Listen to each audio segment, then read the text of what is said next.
Bien le bonjour à tous et à toutes, bienvenue sur The Weekend Spoke. Une fois de plus, j'ai l'immense plaisir de faire un débriefing avec vous afin de vous partager mes opinions, mes commentaires de la rencontre ayant opposé l'Inter Milan au FC Barcelone. Sans plus tarder, nous allons entrer dans le vif du sujet. Tout d'abord, je nous félicite nous tous qui avons pris part à cette rencontre à distance à travers nos écrans de télévision, à travers d'autres au stade, tout et tout.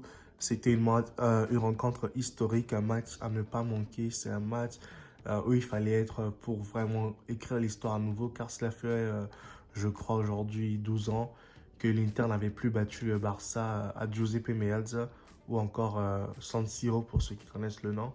Car oui, c'est le même stade du Milan AC. L'Inter et le Milan AC se partagent le même stade tout le temps depuis des années, depuis je sais pas combien de siècles, mais ils se partagent le même stade et tout. Donc c'était vraiment une belle rencontre à laquelle nous avons assisté ce jour.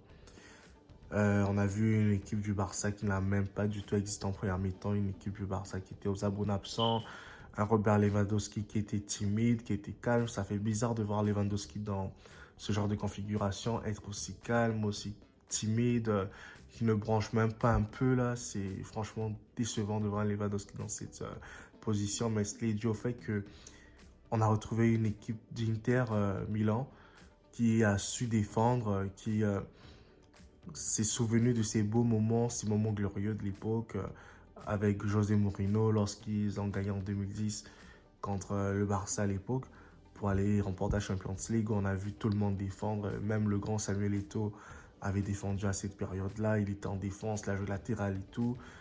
Franchement, il y avait que, je crois, Diego Milito qui était le seul en pointe durant cette période. Et cela s'est vu aujourd'hui dans cette rencontre et le Catenaccio. La défense interiste à l'italienne s'est vraiment fait ressentir. Ils n'ont point laissé une chance au Barça d'exister en première mi-temps, même si le Barça, en deuxième mi-temps, a fait une très très belle rencontre, a fait des belles choses à 20 minutes de la fin, mais c'est trop tard. On ne peut pas faire un grand match de Champions League et se relever à 20 minutes de la fin. Et surtout quand on est mené au score, c'est vraiment dangereux. Le Barça n'a pas existé, le Barça n'a pas su conserver les ingrédients qu'ils ont mis en championnat depuis des mois et des mois, parce que le Barça aujourd'hui est leader du championnat d'Espagne. Vous le savez déjà comme moi. Ils gagnent tous leurs matchs, ils peuvent même gagner 1-0, ils s'imposent facilement avec un Lewandowski qui est toujours buteur. Mais aujourd'hui, ils se sont cassés les dents sur la défense interiste, une défense à l'italienne comme on aime observer, comme c'est enseigné dans les écoles de football en fait là. Donc c'était vraiment ça et franchement chapeau à Tchanologlu parce que le but qu'il met, franchement il faut aller le chercher.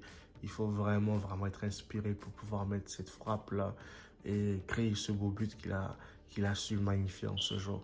Sinon c'était vraiment un bon match. Dembélé il a essayé de faire ce qu'il avait à faire. Le match a notamment été marqué par des polémiques de main, que ce soit du côté du Barça ou côté de l'Inter. Du côté du Barça en première mi-temps, il y avait un joueur qui avait comme pris la balle à la main, mais la VAR avait comme annulé le penalty, n'a pas donné le penalty. Et en deuxième mi-temps, il y a aussi eu le côté barcelonais où Denzel Dumfries aurait comme touché la balle à la main, lui également à son tour. Et la VAR aussi à ce moment-là n'a pas accordé le penalty au Barça. Je trouve que c'est une décision assez juste, même si j'apprends ça et là que le Barça veut faire comme porter plainte auprès de la FIFA ou de l'UEFA par rapport à cet incident de jeu. Je trouve que c'est irrisible en fait là. Que c'est en fait je trouve pas ça drôle en fait là que le Barça cherche à porter plainte auprès de l'UEFA tout en sachant que le Barça des années 2008 en allant jusqu'à 2011, l'hégémonie de Guardiola sur le Barça à l'époque, on avait vu que le Barça de cette période-là était un Barça qui était le club chouchou de l'UEFA en fait. Donc, ils ne prenaient même pas des cartons jaunes. Aujourd'hui, ça fait bizarre de voir le Barça avoir des cartons jaunes dans un match. Pour que leurs joueurs prennent des cartons jaunes, à l'époque, ça n'existait pas au Barça. Là. Busquets peut faire des fautes, Dani Alves peut faire des fautes, il peut faire des fautes, mais il ne prenait pas de carton jaune. Mais aujourd'hui, on voit que le Barça prend des cartons jaunes, ça veut dire que les choses se rééquilibrent en fait.